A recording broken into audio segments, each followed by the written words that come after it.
Hi folks, this is Terry Quinn here in Dundalk.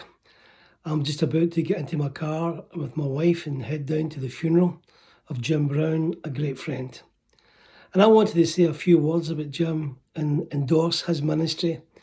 It's amazing, just a few weeks ago he wrote an endorsement for me for my website, and here I am making a video, never to know that when he did that someday I'll be making a video endorsing the life of Jim Browne.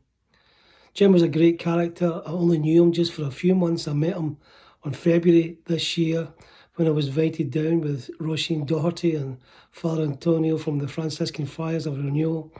And we had a great weekend of teaching, and Jim and I really bonded that weekend. And I knew that the Lord had called me to serve him. And when I went into the meeting, he said, "Did God speak to you?"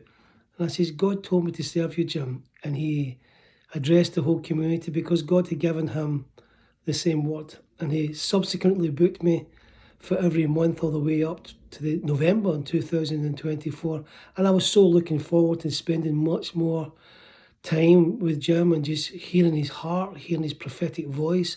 I really believe he was a prophet for Ireland.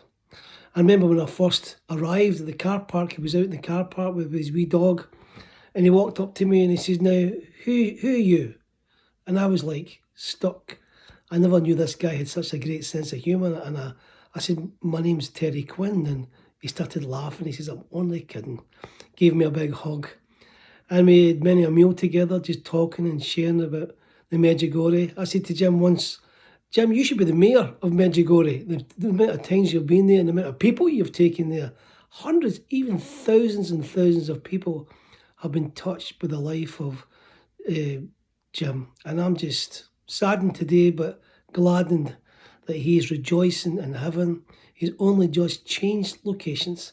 So I'm heading down to this funeral, and I'm looking forward to meeting so many friends and family. But remember this, Jim Browne lives on. He lives on in all our hearts, and he lives on in heaven with the Blessed Mother and Jesus. I'm sure he's having the best time of his life. So let's rejoice and let's celebrate the life of Jim Browne. God bless you. Bye-bye.